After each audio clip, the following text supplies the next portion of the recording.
is our introduction to your board search webinar. And in this webinar, I try to give you as much information as possible. I know that people always say, yes, the free webinars are always just a taste of everything or a taste of one thing. What I try to do is to give as much information as possible so that if you're looking to build a board career and you take the information that I give in this webinar, you can already get started. I try to give you enough information so that you have the basics, so that you know, okay, these are the documents that I need to get ready. These are the type of connections that I need to make. This is what the fair is going to look for. So I need to put this in my documents. I need to mention this in an interview. I try to give as much as possible. I believe in the transformative power of coaching and good governance. So I am a coach. I love coaching. I believe that coaching can do absolute tremendous work in helping people grow. But at the same time, I also believe that good governance is the foundation of everything. If you do not have good governance, things go awry.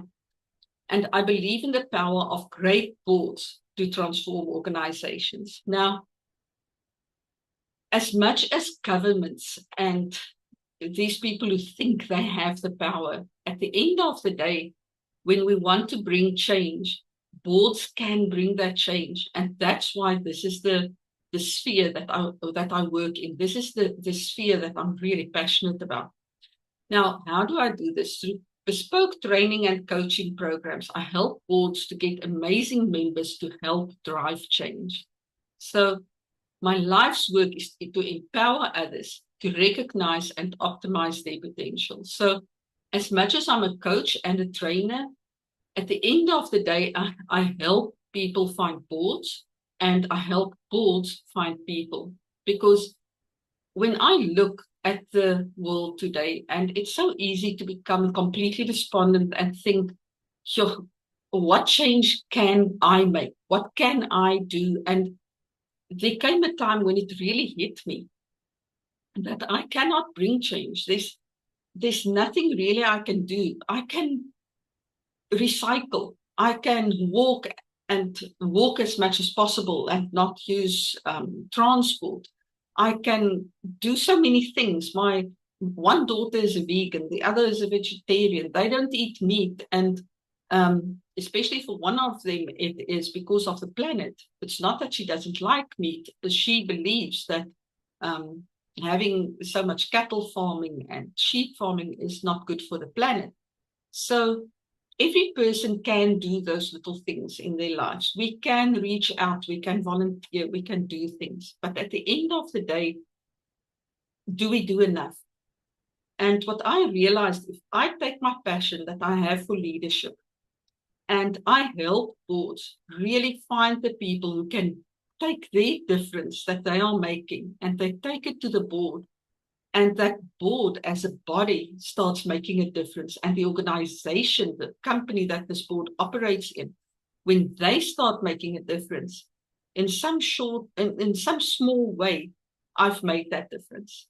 So I hope that makes sense to you guys, that is why I do what I do. That is why I'm here today. That is why I'm so thankful for each and every one of you who are here today, because I believe that if I can help you to serve on a board, even if it's just through sparking an idea today, and you become part of a board somewhere, whether it is a not-for-profit board in the tiniest town or whether it is some multi-conglomerate company and you serve on their board as their chairperson, eventually having a really big impact.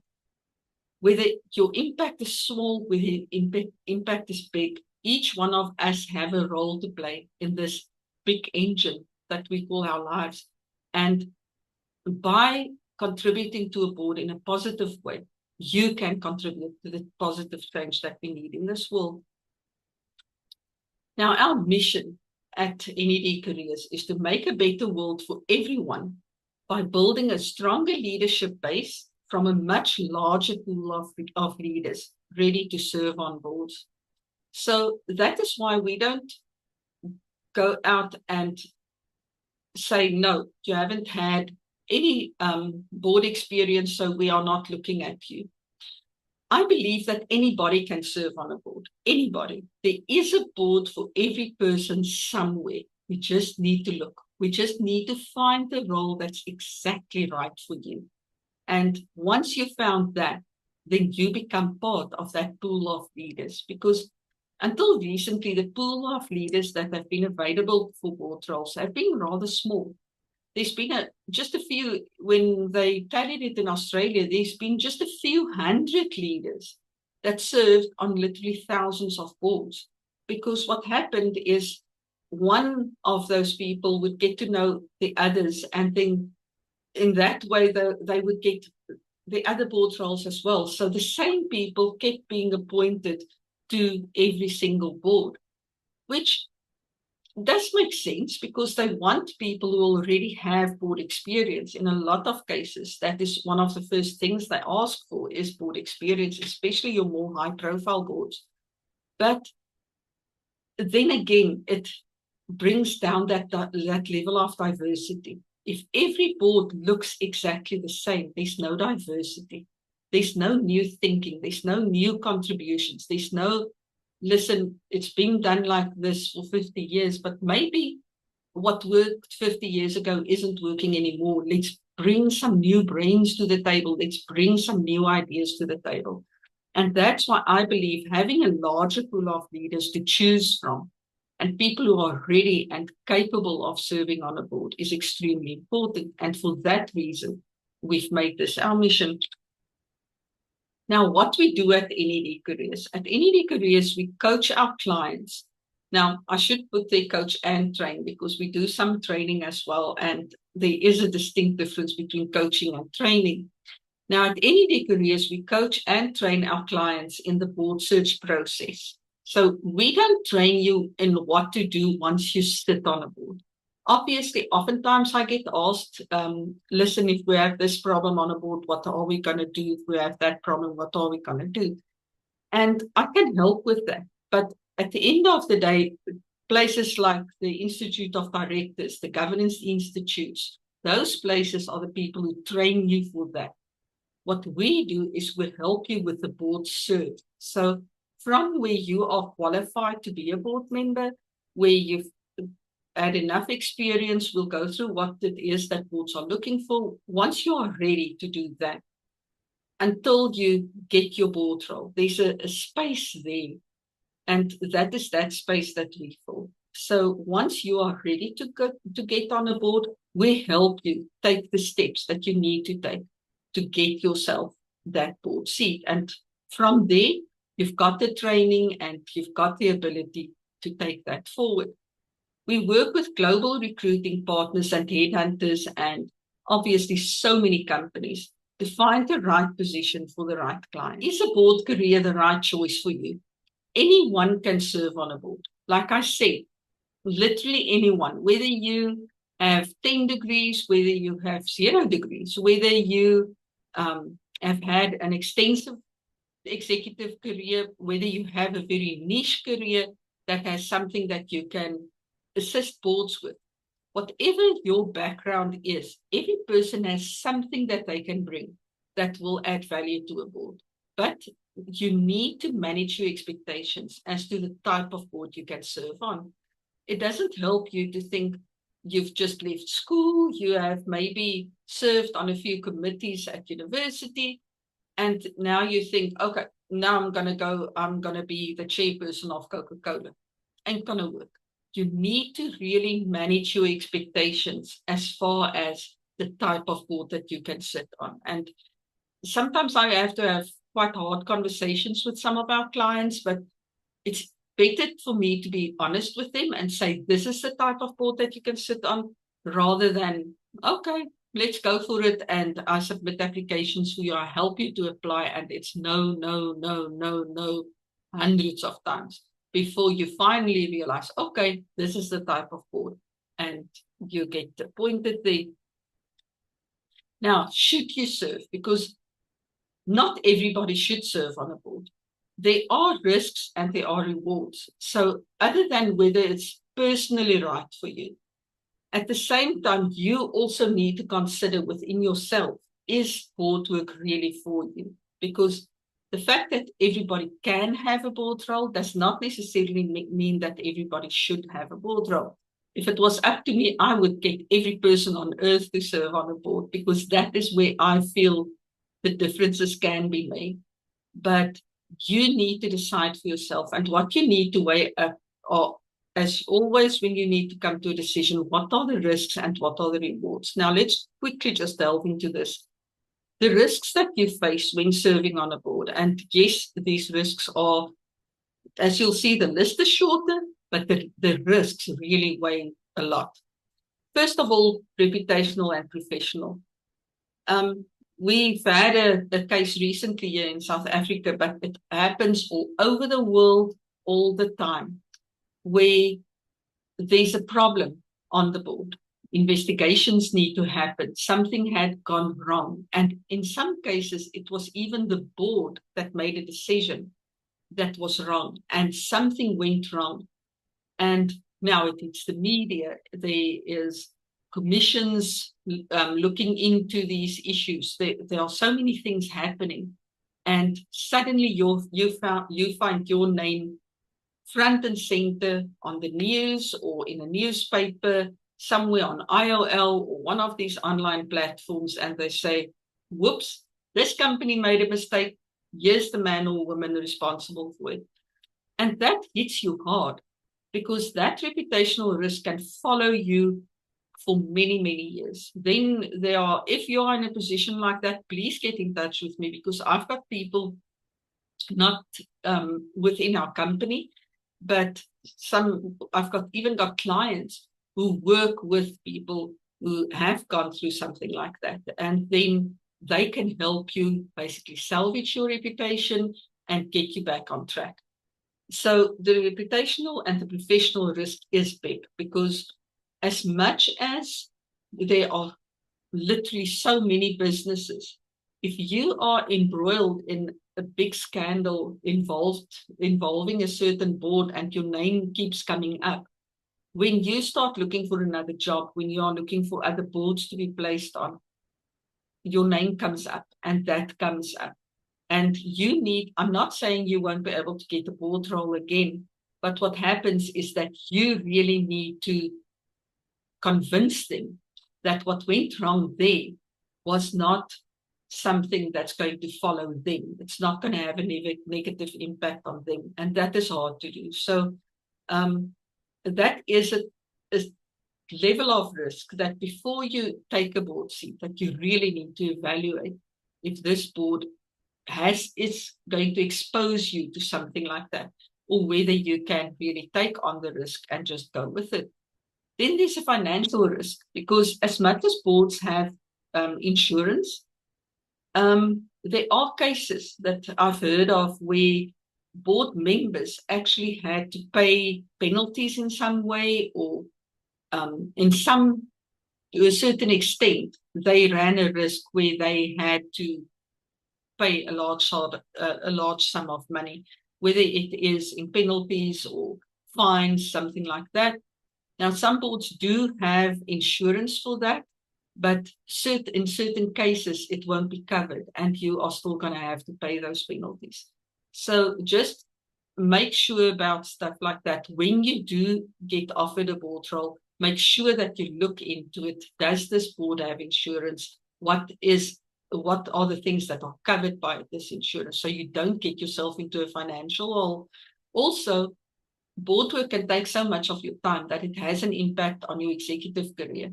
So really have a look at the impact that a board role will have time-wise on your executive career, so that it doesn't start negatively impacting it to the point where you start not getting increases, you don't get promoted, because they say, listen, but he's gone from the office way too much for that board seat. So that's another thing you need to evaluate, and you need to ask upfront before you take this board role, exactly how much time am I going to spend here? Are you going to only ask me for 2 days every quarter, or is it going to be a weekly thing? What is going to happen here? And then the personal risk. And Yeah, I'm talking about things like time where you are spending so much time with the board and so much time involved with this board's work. Even the pre-reading of a board that you do for board meetings is a lot. And you get to a point where you spend so much time being a board member and building this profession of yours, because I've got clients that who started with one board role and then they enjoyed it so much they left their executive careers and then they start what we call a portfolio career, where they have 4 to 6 board roles and they get paid through these board roles, so they are able to just do this. But they get so involved in it and they are traveling all over the world and they forget that they've got a partner at home, they forget that they've got children. And to me, the biggest personal risk is something like losing the love of your life because you thought that board work is the new love of your life. And so really consider, what is your highest value? What is most important to you? And is the risk that you are going to run by spending so much time with boards, is it worth putting even something like your marriage on the line? If you cannot find that balance, then rather not do it. So make sure, even if you are a board member, if you've been doing board work for a long time, please, then maybe this is your wake up call to really consider, how much time am I spending on this work? Is the level of stress that I'm dealing with, is it worth the impact it's having on my health? Is it worth the impact it's having on my family life? So always weigh that. Then, of course, there are rewards as well. And that is one of the reasons why we do it. You first of all get to know the world of governance. There's a form of governance that you will get to know when you serve on a board that you will not get to know as an executive in a company. It's just looking at governance from the other side and having an impact at the level of governance. And I can almost say the purity of governance that will be instituted at the specific organization or in a specific company. And you get to know that world of governance. So it's an absolutely unique experience that if you aren't a board member, you cannot fathom how much you are going to learn about governance when you actually serve on a proper board. Then you develop leadership skills, because being part of a leadership team, being part of that team, teaches you other skills that you will learn as an executive leader within, or a management level leader within a company. It's just a different type of leadership, because oftentimes you will not get to know every person in this company. You won't get to know every client this company has. But at the same time, the decisions you make as a board member has an impact. It has a knock-on effect on all of them. So the type of leadership that you need to develop, to the skills that you need to develop, is completely different from the skills that a manager or even a C-suite executive will have. And it's some leadership skills that you will hone as the longer you serve on a board. You'll hone it better, and you will get to a point where you just suddenly realize, whoa, but I've learned something over these years that I've never known before. Then you will build experience, and that experience is absolutely invaluable.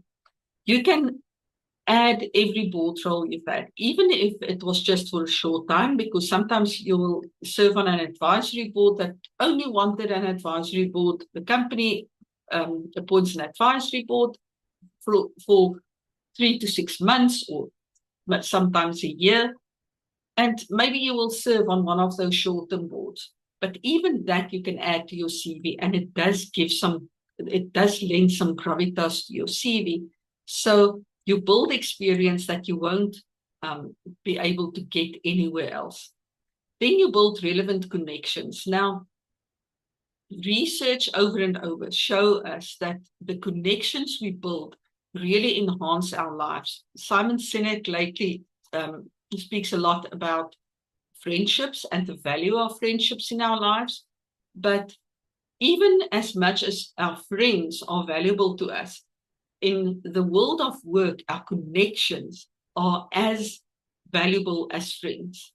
Now, there are certain reasons why you need connections, and that is a whole session on its own. I can speak for 2 hours just about connections and the type of connections that will actually help you, first of all, gain a board role, but also help you in your board career. So the type of connections are important, but relevant connections that you build when you serve on a board, the fellow board members that you meet, and their connections that you get introduced to, those are incredibly relevant to your board career and to future board roles you might have, because those are the people who might open doors for you to other boards. So if you have one board role and you want to be exposed to more board roles, building good relationships with your fellow board members and getting to know their extended circle is incredibly valuable to you. So at this stage, even if we don't see each other ever again, please remember that. Consider the connections that you make and the type of connections and how they can help you enhance your role as a board member. And then you can earn an income. Now, there are many, many board roles that are unpaid, that especially in the not-for-profit sector, many of those boards cannot pay. And Janie is busy building a database for us of startup companies, because we have a lot of prospective board members looking for roles within startup companies. And although startup companies sometimes do have funding already, many of them cannot pay or are not willing to pay at that stage. So sometimes you will be able to find paid board roles within startup companies, but oftentimes not. And many not-for-profits do not pay their board members. Now, I'm of the belief that every board member needs to be paid. Every board member should be paid.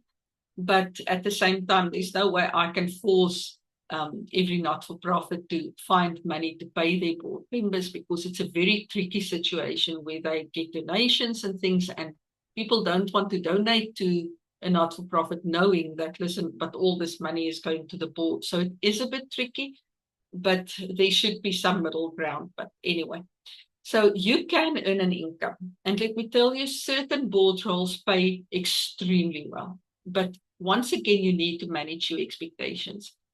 I know there are some board members that I know of and that I've worked with who earn as much as $200,000 US dollars a year for a board role. And then there are 4 to 6 meetings a year. They've got some reading to do, and now and then they have to appear at a company event or something like that. So $200,000 a year is a lot of money, well, in my view.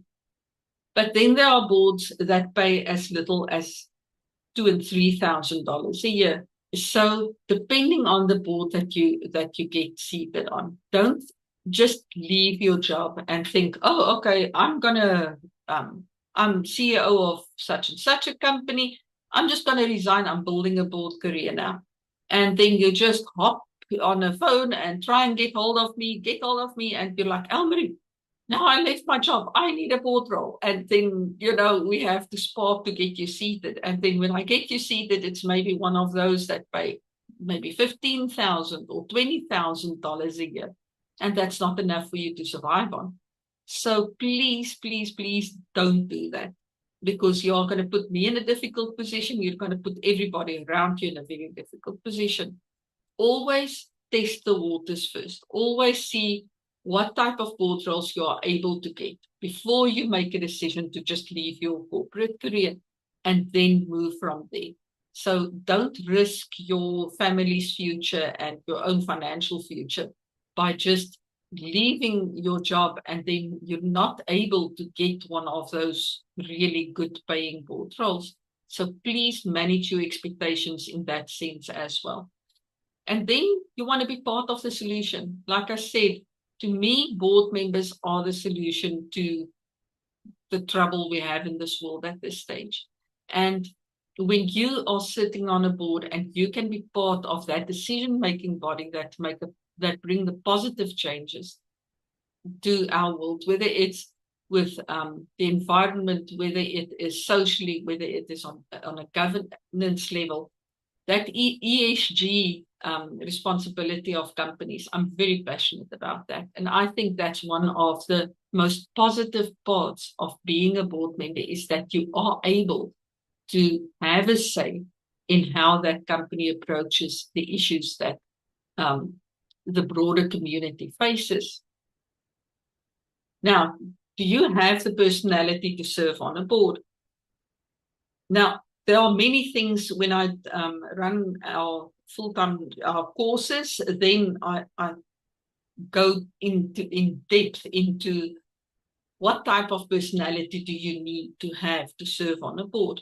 But if I have to pull that all together and just think about what it is, are you willing to work hard, really hard? Because you might hear, oh no, but it's one board meeting every 3 months.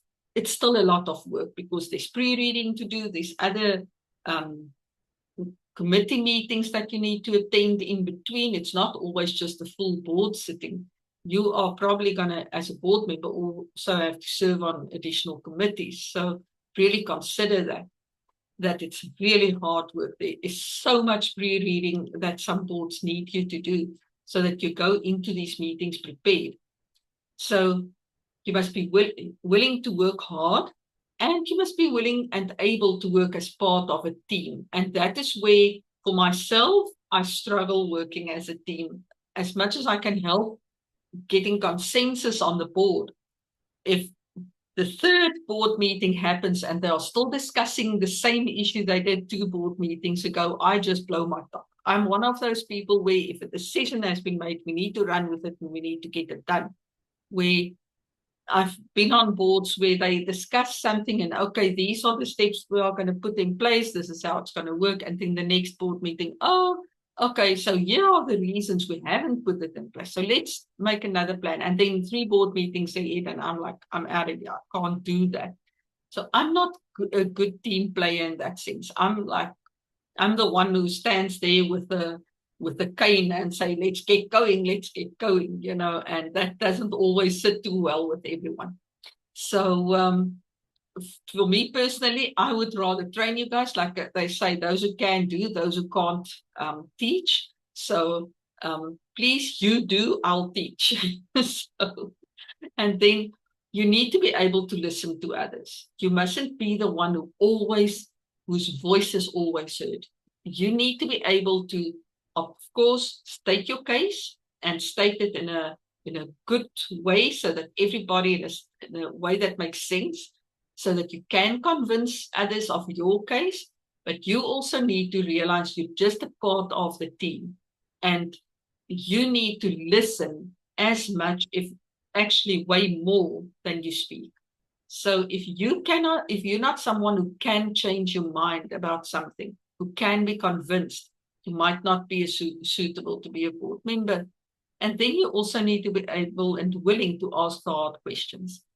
If you're not the one to, when there's an elephant in a room and everybody is tiptoeing around this elephant, you need to be able to say, listen, dudes, we need to fix this. We need to look at that. We've got this personnel issue. We've got that financial issue. If they are tiptoeing around that really difficult question, are you going to be the one to stop tiptoeing, step forward and say, we need to discuss this? Because that is what makes you a really good board member, is that level of bravery to be the one to ask the questions sometimes that are very uncomfortable and sometimes not as popular. But if you can do that and you are able to step back and then say, okay, so I've said it, now let's find a solution. If you can do that and still reach the other board members, still get them to really listen to you, you are absolutely a top board member. Now, there are 5 ways in which board appointments are made. And you can maybe tell me about another way, but in all my experience, these are the ways that people find board roles. First of all, your personal connections. Now, there's a lot of questions going around as to how many people are actually being appointed to boards through personal connections, because there's a whole thing about the impact of these personal connections on diversity on boards and all that. But the popularly accepted percentage that they are throwing around is around 67% of board roles are board appointments are being made through personal connections. Now, there are different ways in which this can happen. It can be you're already serving on a board and you are introduced to another board for a new position through someone who serves with you at that stage. But there are other ways as well where your connections can actually be the ones to introduce you to a board. But there's also a tendency where they start appointing people. They want to know, what does your network look like? Who do you have in your network that you can introduce us to who you can introduce the board to open up more doors for the actual company. So it works both ways. It's not only that you get appointed via a connection, but the value of your network must not be underestimated. Then you can approach organizations directly, and there's a specific almost recipe to do that. And many of my clients in the beginning, they'll tell me, no, I can't do this, and it's not take your CV and go drop it off at a few reception desks. It's a completely different way of going about it. But you can approach organizations directly, whether they have a vacancy at that stage or not. You can open doors for yourself. Like I say, if a door doesn't want to open, you kick it down. But you can open doors for yourself by approaching organizations that you are passionate about directly and get those appointments for yourself.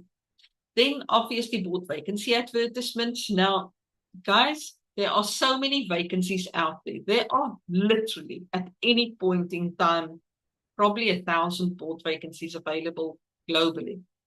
And we've got clients at this stage, we've got clients on every continent of the world. And I can tell you that each one of them can find a board role in their vicinity where they are at this moment. There's never a point in time when I have to tell you, sorry, there are no vacancies available. And I'm talking about paid board vacancies. I'm not even talking about the unpaid roles. Now, if you go to the NED Careers website, you will see we do advertise board roles there. But we've got a program where we help people get appointed, and we work on a success fee basis in that program. So we do not put our paid vacancies on the website. It's not even behind a paywall. You're not going to pay us a membership and then you can see these paid vacancies, because that is just a bunch of nonsense. Believe me, if a company expects you to pay them to see vacancies, steer clear. There are so many vacancies that are being advertised, and there are so many other ways in which you can get access to paid vacancies that, to me personally, it's not worth your while to pay that money to simply be able to see this list of vacancies, because oftentimes they scrape those vacancies.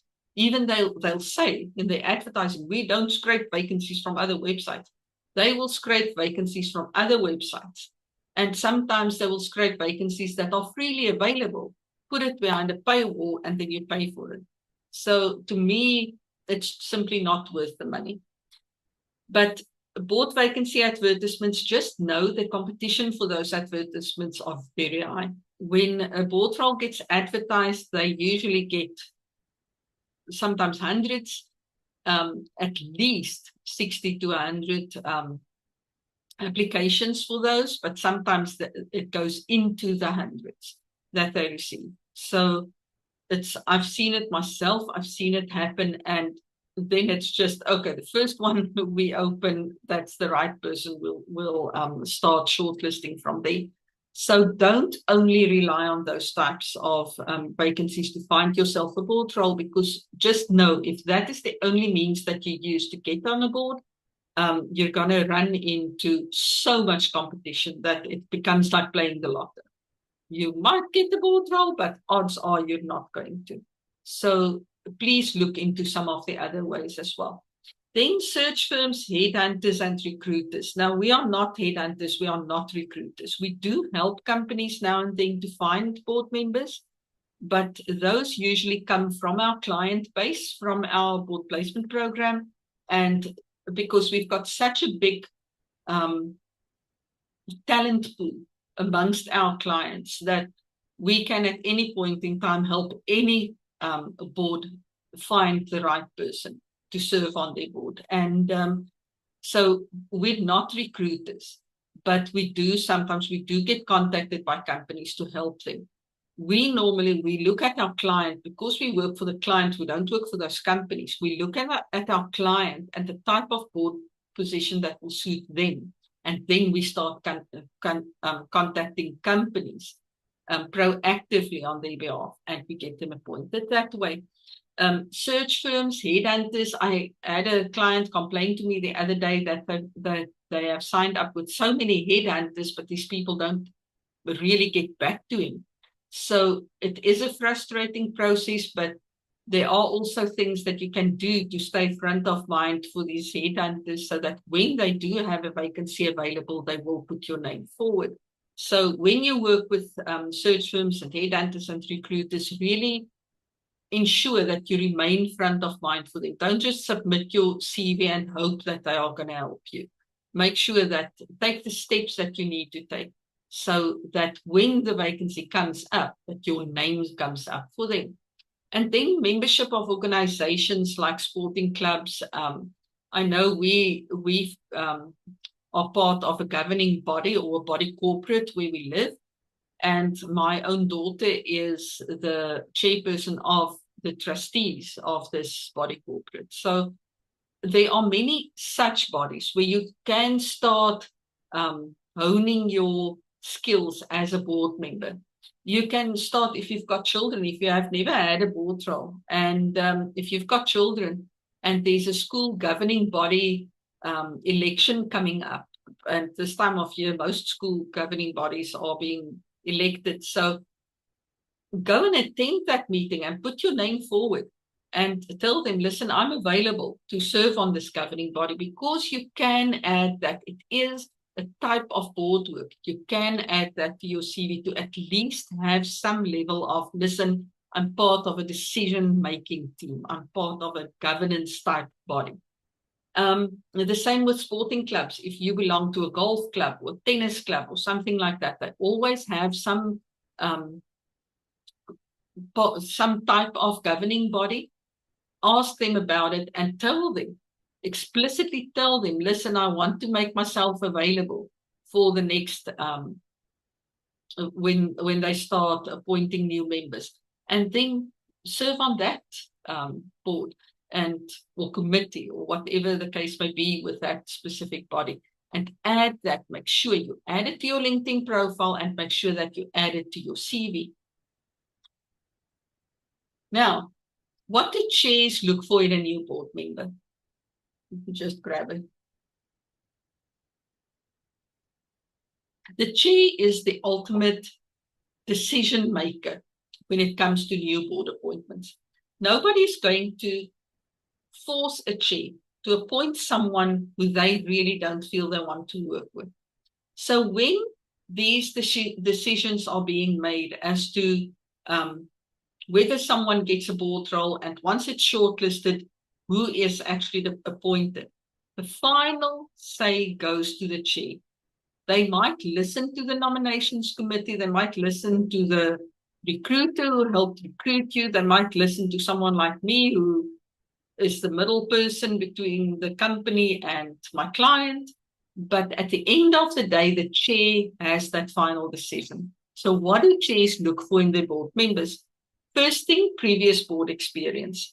That's the main thing that and I would say at least 85 to 90% of board vacancies that are advertised, one of the first things they will ask is 5 years, 10, sometimes they'll require at least 10 years board experience.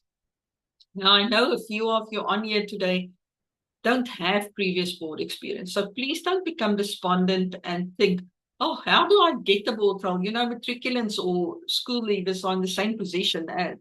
So they don't have work experience, but then every time they apply, they are asked, what experience do you have? Oh no, you don't have enough experience. And it's the same with board work, that many boards do require you to have previous board experience. But at the same time, if you are able to convince them that from these other points, you will be a suitable board member, it will work. I've had boards where they say you have to have board experience. You don't have board experience, don't even apply. And then I had a client whom I knew can do that job.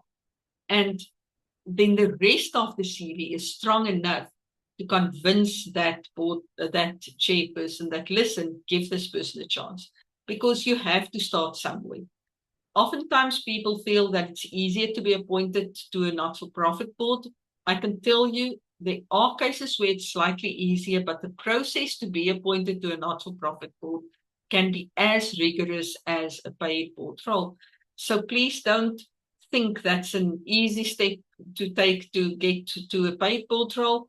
It is a step that you can take, but it's not always the easiest. Concentrate on building the rest of these things so that you can convince them that, listen, I might not have explicit board experience yet, but this is what I bring to the table. Then your skill set. Now, these are your skills that you get through your executive career, the skills that you gain in other facets of your life. So there are so many skills, and I'm actually attending next month. I'm myself attending a workshop that a client of mine she is in governance, and she's presenting a workshop around skills and what skills boards are really looking for now, because the types of skills that boards were looking for 5 and 10 years ago, I would say pre-COVID, and also pre the economic downturns that they had, like was it 2007, the types of skills that we needed on boards before completely differs from what boards are looking for now. And there are the obvious ones like IT skills and those types of things, IT security, but there are also a few less obvious skills that boards are looking for. So you need to think, what skill set do I have, and how can this skill set contribute to the working of a board and the decision-making process that the board has? And if you can convince them of that, you can get that board role, previous board experience or not. Then relevant qualifications and training. Sometimes they'll ask for a degree, at least a B degree. I've seen adverts come up where they say you have to have a PhD. Many times they say you have to have an honors or a master's in some degree. Sometimes they'll specify a specific degree. Sometimes they'll just say a relevant degree. So you need to look at the board, the company, the role, to see if what your qualifications and training are will be relevant to that board, and how you can convince them that your training is relevant, that your qualifications are relevant to the work that they do. Then your networks and connections. Like I said, boards oftentimes look at what your network looks like. Who are the names of the people that you put up as referees? Are these people that if you introduce them to the board, are these people who can actually contribute to the working of the company? And for that reason, they will sometimes in the interview explicitly ask you, they'll come straight out and ask you, who do you have in your network that you can introduce to us, who will be an advantage to our company? So do consider your network, really think of the value of your network. And if you don't have the relevant connections, make those relevant connections, connect with people, reach out to people, get to know them. There are specific ways in which you can do that, which I don't have enough time to talk about today, but if you want to know more about it, let me know and we can discuss it. Then the diversity factor. Now, people always think about diversity as race and gender. They always think man, woman, or one of the other genders that we now have, or race, obviously all these different races. but diversity is much wider than that. Now, on the website, I've started writing a few articles around board diversity and the level of diversity people need to bring to boards. So whatever the case may be for you, every person brings some level of diversity. It depends on how are you going to convince this board that the diversity that you bring is what they need. So you need to discuss with them that, listen, okay, you now want to appoint more women, or you want to appoint more younger people, but this is some form of diversity that I bring to your board, and explain to them the value that your personal diversity brings. For myself, just to give you an example, I lived abroad for a number of years, and that gives me a level of diversity because companies have contacted me and said, listen, we want to penetrate that market, but we don't know how to get there. Can we have a discussion with you and just give us some ideas of how does one reach that culture? How does one really get to speak to the hearts of those people in your marketing, for instance? And so that gives me some level of diversity. I recently had some eye operations. I was going blind. So I'm passionate about sight and people having proper sight. And it's important to me. But it's also, at the same time, it's a level of diversity because I had to get used to the idea of living without sight. And I did start losing my eyesight for a long while. It was actually, I think yesterday was a month ago that I had my last eye operation.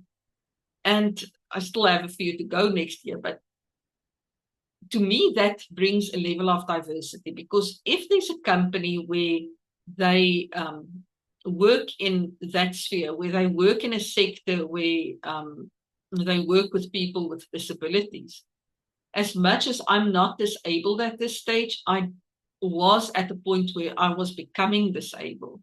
So I know of the psychological impact that it has. I know of the impact it has on one's family when you are suddenly faced with a disability. I know of the impact it has organ donation and the impact it has receiving an organ. So there's a lot of things that I can bring to the table that other people who haven't been through that cannot bring. So think about your own life. Think about your own circumstances.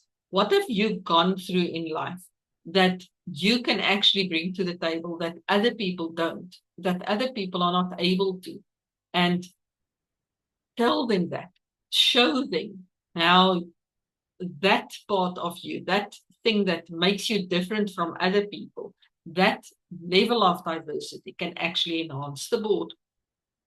Then your ability to fit in with the rest of the board. Now, you do get people who just don't get along with others. They are always, if someone says the sky is blue, they want to say the sky is gray, or no, it's more white today. You just get people like that.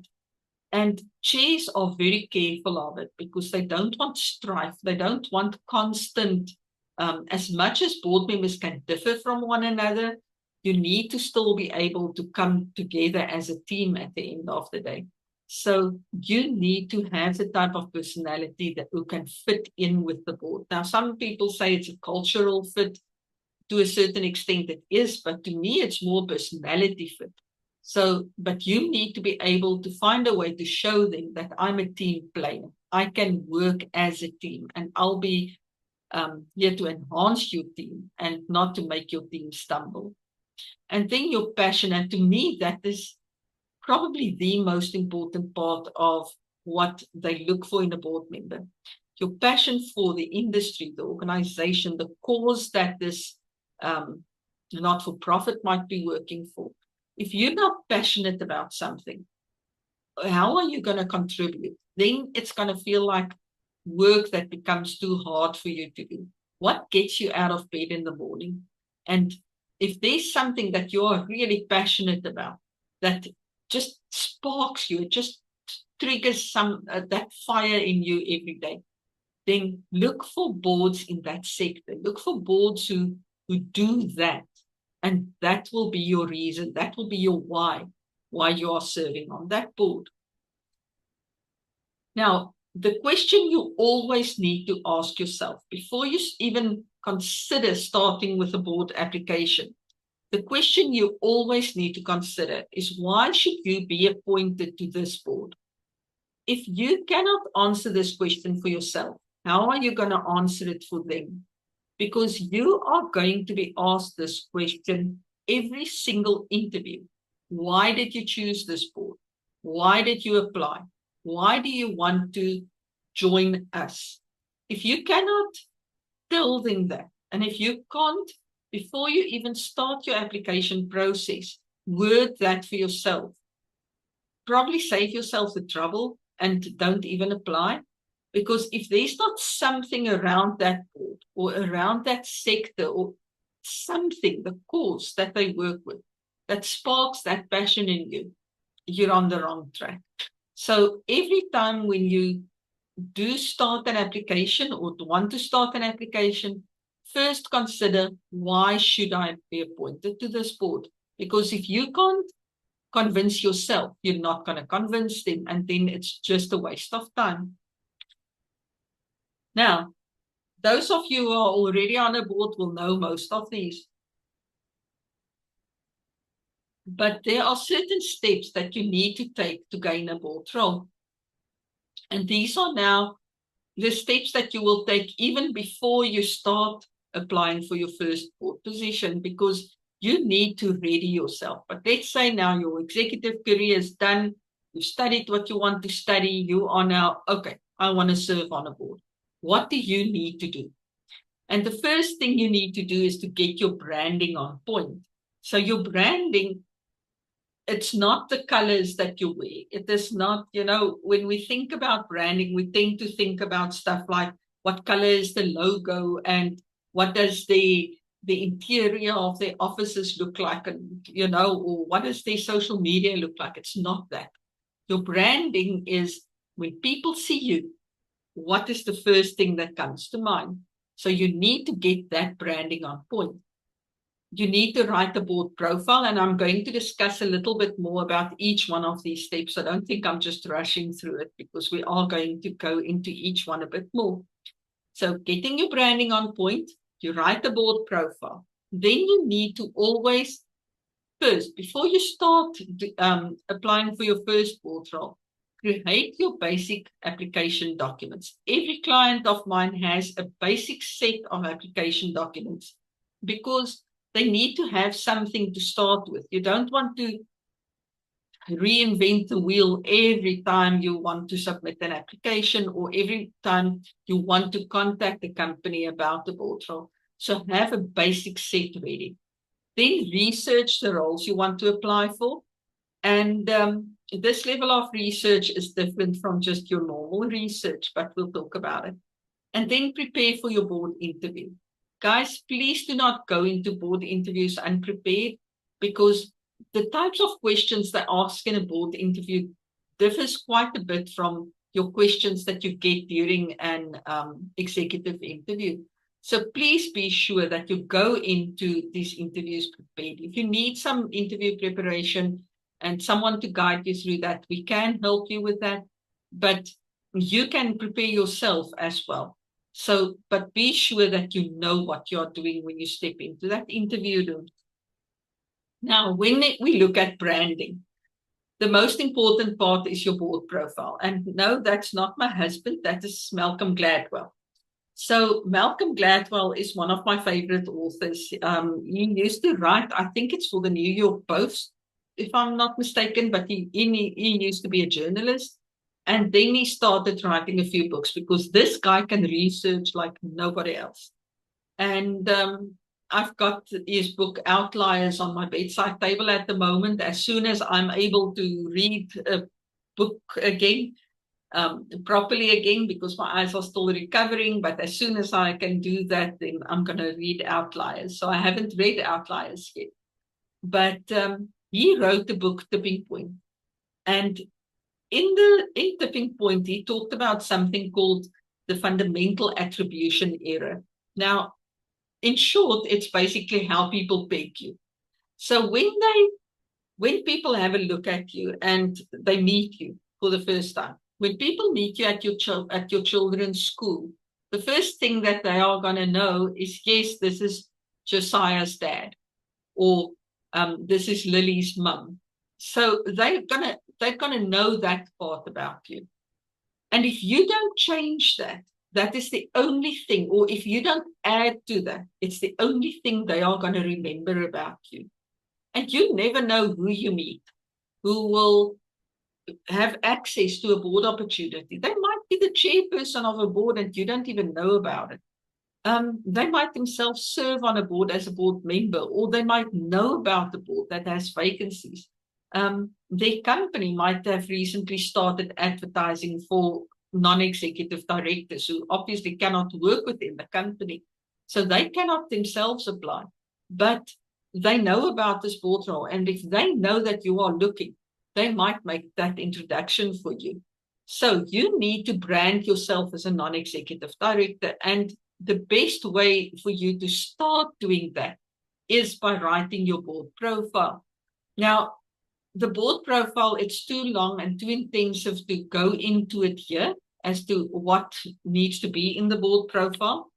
But your board profile you are going to use in your elevator pitch. Now, your elevator pitch is that 2-minute quickly while the elevator goes up or down. What are you going to tell someone about yourself that you are, first of all, memorable, but that they know when they walk away from you, you're a capable board member, but you are also looking for a board role.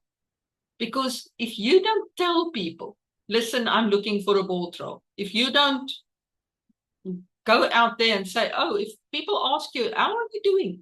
No, I'm doing fine. I'm just having a field day today because I'm working hard at gaining a board role now, or I'm getting myself on a board. Just that tiny bit is like, oh, okay, that's different from just, oh, yes, good, and how are you? You know, obviously you're going to at some point say, how are you? And ask them about themselves as well. But you want to make sure that they know you are looking for a board role. Now, writing your board profile is good, but you're going to practice it as an elevator pitch and different forms of elevator pitches, so that depending on the situation, you are able to get the idea across, to get that knowledge to them of, listen, I am a board member. I've served on boards before, or no, I haven't served on boards before, but I'm a capable person. I can serve on a board. Because you never know who the person is who's going to introduce you to your next opportunity. So your elevator pitch, extremely important. Then your board CV. Your board profile is going to be at the top of your board CV. Now, in my CV classes, CV writing classes, we really go into depth about how and why these CVs are put together in this shape and why in this specific order. But it has a lot to do with how databases read it, how algorithms of all these companies, when you present your CV to them, it might end up on a database, and then an algorithm needs to pick up your CV. And for that reason, your board profile needs to be at the top, and it needs to be written correctly so that it hits all those points. And so that when the algorithm goes through the CVs, yours will be one of the first it picks. Then your cover letter, your board profile won't be verbatim, just this is your cover letter. But the cover letter, once again, is a recipe where you write a few things, board profile, adjust it slightly, and you finish your cover letter. So elevator pitch, board CV, cover letter. Then in your LinkedIn profile, guys, LinkedIn is one of the, if not the best weapon that you have in your arsenal to gain a board role. LinkedIn is, I'm passionate about LinkedIn. Everybody who knows me knows. And half of you who are on here today probably found me via LinkedIn. I have so many people contacting me via LinkedIn whom I never would have met. I think probably for more than half of our clients, whether they start on the webinar, whether they just contact me directly via LinkedIn, but more than half my clients contacted me via LinkedIn before we ever had any discussion anywhere else, or whether we never met anywhere else. They found me, they were searching for board roles, they were searching for something related to governance, something related to leadership, and they came upon my profile. Now, when you write your board profile and you put it on your LinkedIn profile, you know that top bit of LinkedIn where it has that about, I think they call it the about section. When you add your board profile to that, when people go onto your LinkedIn profile, it immediately tells them that, listen, this person is a capable board member and they want a board role. So please, if you've got a LinkedIn profile, don't let it lie dormant. Use LinkedIn to build your network. Use LinkedIn to find new connections. You can start by connecting with myself and with Shani on LinkedIn today. Like I said, if you search Elmarie Porthouse, odds are that my LinkedIn profile is going to be higher up than anything else. Click on that and connect with us. We love connecting with people on LinkedIn. And then your personal website. If you've got a website of your own, do add your board profile to your personal website. Create a page there so that it is on there. You never know when someone lands on your personal website and they find your board profile there and you get the board role in that way. There are many other places that you can learn, that you can use your board profile, but please at least start with these. Even if you just have it in your application documents, like your CV and your cover letter, and your LinkedIn profile, those are the most important ones. But please see that you get your profile written. Then the documents you need to have ready. And like I said before, you need to prepare these documents before you even look at your first board application. These documents that you need to have ready are your board CV. And guys, people often tell me, no, but I use my normal executive CV because it has everything in there. An executive CV differs in focus. With a board CV, the focus is on what will you be able to do and what are you able to do as a board member or as a possible board member. Where your executive CV focuses on, this is Elmarie the executive. These are all the things that she can do. But it doesn't focus on the board type work. So that is why you explicitly need a well-written board CV. Then your cover letter, you're going to have a cover letter. Now, even though many places do not specifically require a cover letter, they just say submit your CV to us. Having a cover letter helps you to just explain to them who you are. So it's a lot more concise than your CV, and they can read there a bit more of an explanation, and that's why you'll put your board profile as part of your cover letter, so that they can, by reading it, and whether it's used in your email, whether you attach it to your CV, however you are going to use it. Many places do explicitly ask for a cover letter and you attach it for them. I recently had a board, I can't remember which one it was now, where they put in their advertisement where they said, if you do not attach a cover letter, we're not going to look at your CV. So to them, the cover letter was almost more important than the CV because it told them a lot more about you. So please have a draft cover letter written. Don't think you're going to use the exact same cover letter for every application. It doesn't work like that. You need to adjust it for every application. And the cover letter is not, I found your advertisement in such and such a publication and hereby please find attached my CV. That's not a cover letter. Okay, the cover letter also has a specific form and you have to touch all those pain points that they need, and that they need to see that you can answer them. Then supporting statement. Now, many people ask me, what's a supporting statement? A supporting statement is not the same as a motivational letter, because remember, motivational letter and cover letter are also two different things. But a supporting statement basically answers to the key requirements of a board role. So they'll have a specific list of requirements that they want their board members to have, and you will answer that in a supporting statement.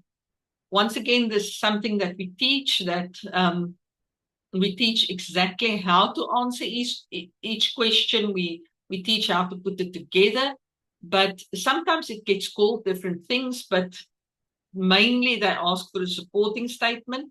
And but even if they call it something different, make sure that you have that recipe right. And then your LinkedIn profile. Now, you might tell me, no, but what does my LinkedIn profile have to do with my application? Guys, LinkedIn is seen worldwide. And more companies are starting to, when they receive a CV, they want to see your LinkedIn link in your CV. When we write board CVs, because it's one of our services, we write dedicated board CVs. And when we write the board CV, we always add the LinkedIn link in there, because we see that companies are starting to ask, please send us the LinkedIn link. Sometimes when I send documents for a client to just present a client to a company, then they'll ask me, is their LinkedIn profile attached, And then I'll say, yes, check the CV. And they, oh, okay. And then they go and have a look at the LinkedIn profile. First of all, it will show them what you look like, because most people do not put their picture on a CV. I don't add pictures to CVs. I've got reasons why I don't. But when they have your LinkedIn profile, they're going to see your picture. And that's why don't put the picture of your dog there. Don't put some kind of animation there. Also, don't make it a family picture. Don't make it a picture of you and some person who you feel is very important, or is, if you met Nelson Mandela, it's wonderful that you met him, but he mustn't be on your LinkedIn profile picture, okay? You need to have a picture of yourself, and a quite recent picture. Please don't take a picture if you're in your 50s. Don't use a picture of when you were 19 and add that there. Many people tend to do that, or they filter their pictures to the point where they are barely recognizable.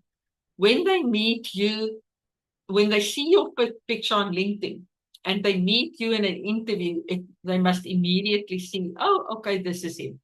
I've had cases where I had to meet with people online, and then I have a look at their LinkedIn profile beforehand. And then when they come on camera, I'm like, no, but that's not you.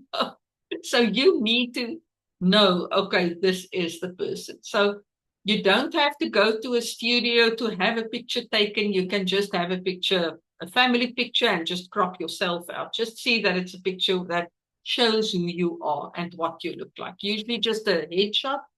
Doesn't have to be a full top to head to toe shot. Just a headshot so people can get an idea of what you look like. Okay, and I know we all look terrible for ourselves. I can't stand pictures of myself. I'm always like, no, I don't want to see that. But we are who we are. So let's just be brave, take a picture of yourself, or have someone take a picture and just slap it on there. Okay. One of the other reasons I just want to tell you, we work with some recruitment firms. As I said in the beginning, we work with many recruitment firms across the globe. And yesterday again, I was talking to someone at one of these recruitment firms that don't even ask for your CV. They want nothing from you except the link to your LinkedIn profile.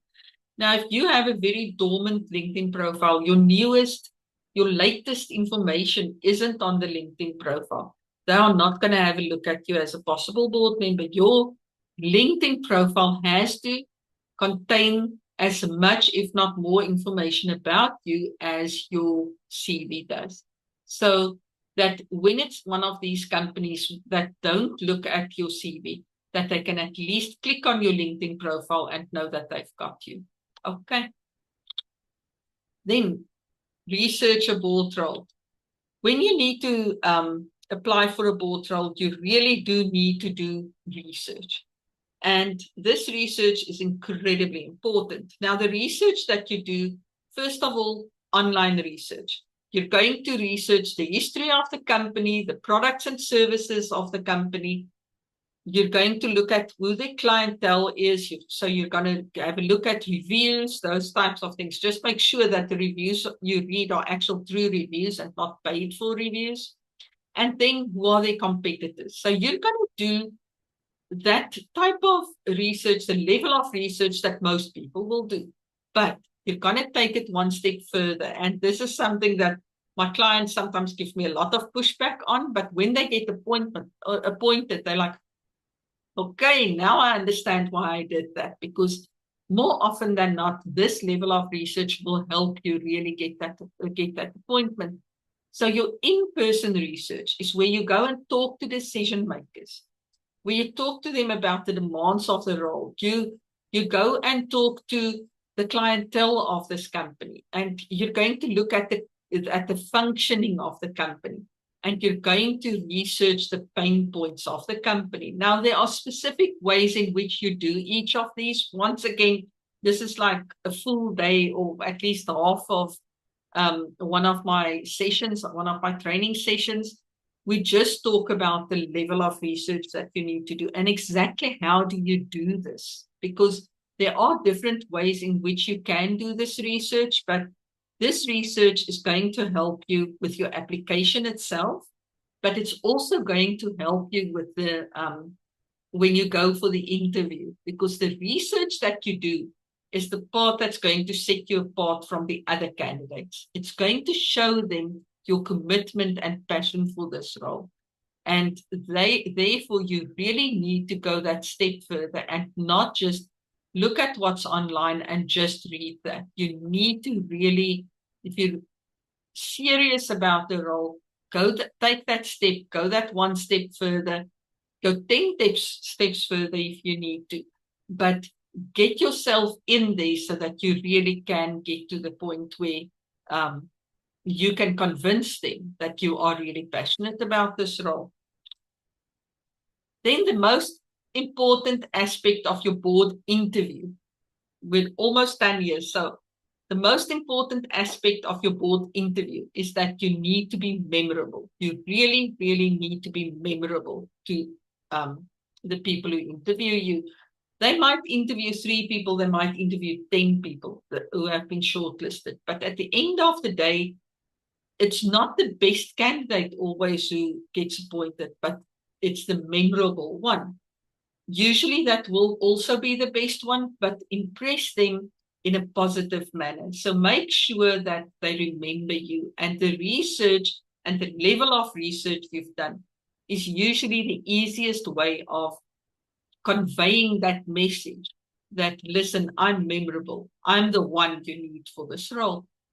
First of all, dress appropriately. Obviously, you're not going there in your pluckies and your board shorts and a raggy t-shirt. Like I always tell clients, even if you have to go and hire a suit, then do so. If you have to go and borrow a dress from a friend or something like that, but see that you are dressed appropriately. Rather dress a bit too formal than not formal enough for a board interview. Don't think, oh, but this company's culture is everybody goes there in just very relaxed clothing, very informal. You can rather be a bit overdressed than underdressed when it gets to a board interview.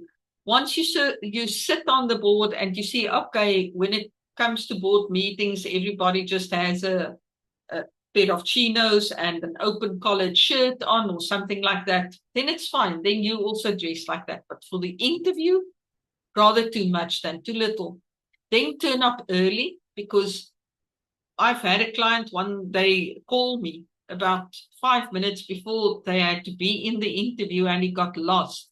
And he was like, I can see the building, but it's like a bunch of streets away, and it was in Johannesburg, and he couldn't reach it. He was like, I'm on the wrong highway and I don't know how to get there, and I had to call them, and it was a whole thing.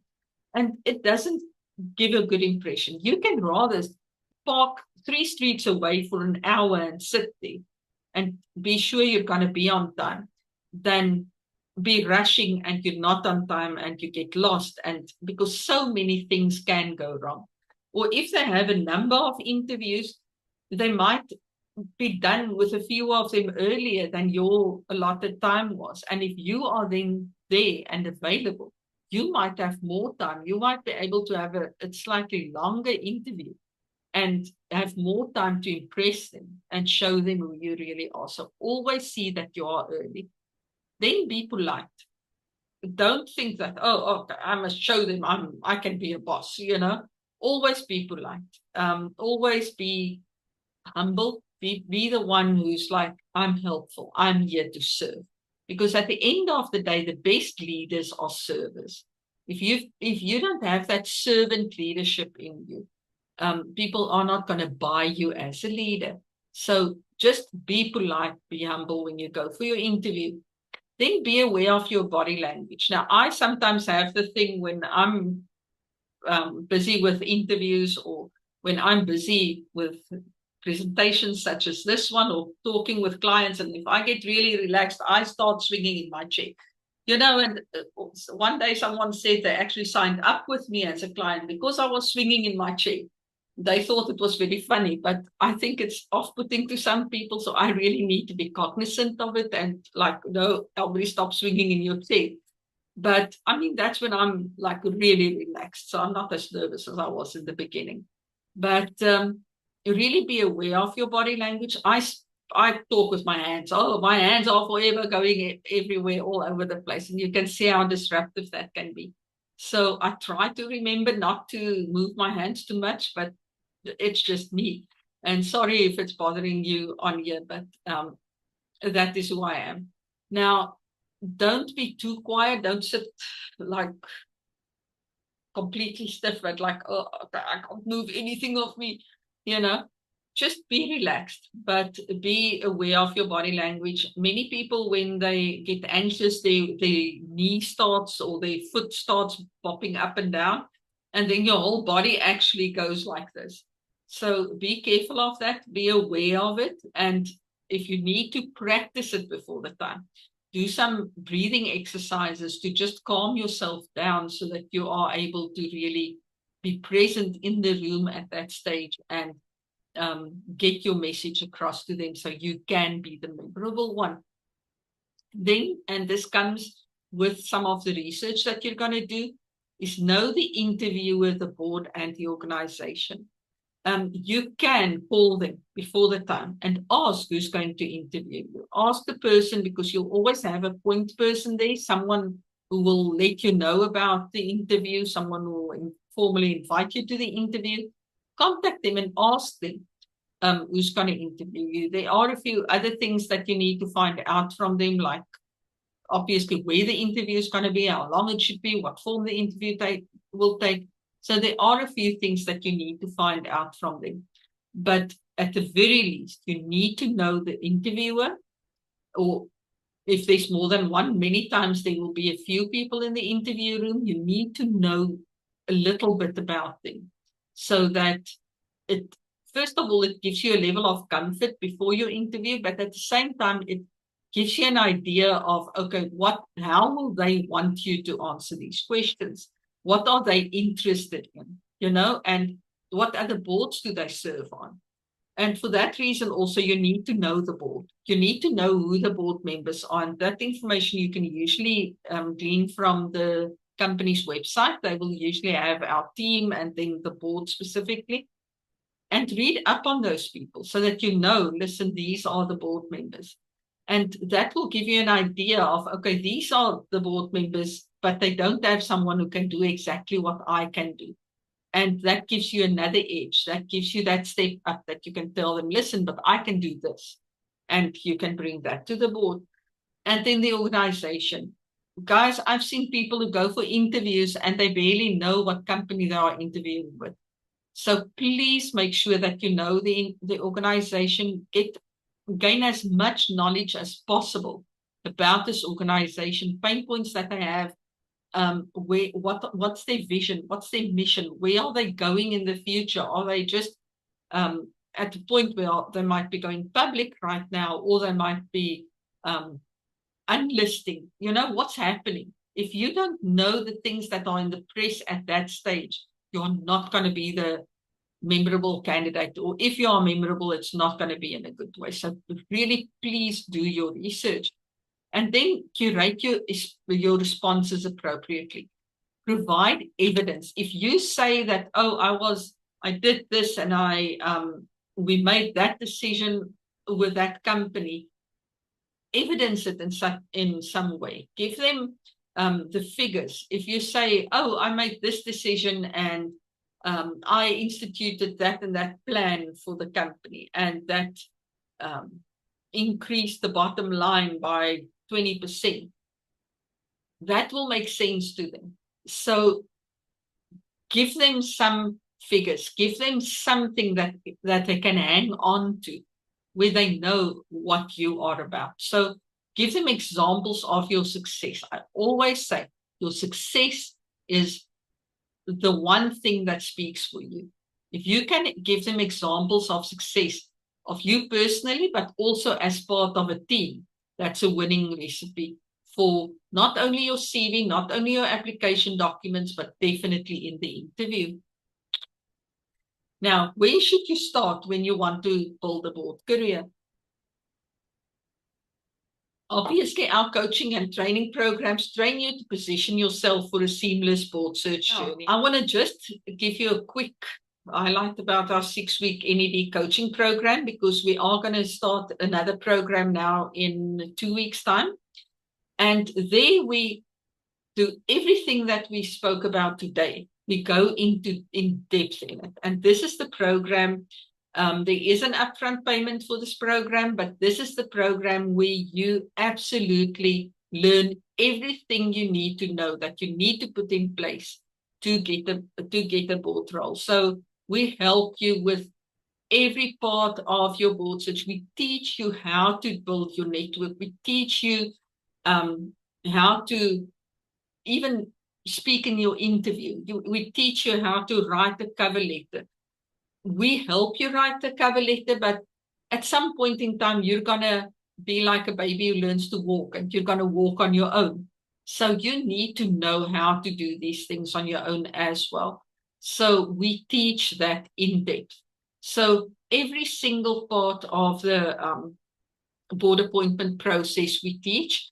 And then at the end, we also have one-on-one calls, because there's always something that's amiss for people in the program. Some want me to work with them through their CV. Others say, listen, teach me how I must use my LinkedIn. Many ask for interview training. So depending on what the client needs, that is what we do. Now, the other thing that we are doing now, and I'm calling it Position Yourself for a Board Appointment, but this is a fully online course that you can do at your own pace. And it's at a much lower price, because it's not live sessions. It's not as intense on me as the 6-week course is. So this one you can do at your own time, at your own pace. The other sessions are usually South African time. We start at 10:30 in the morning until about 12:30.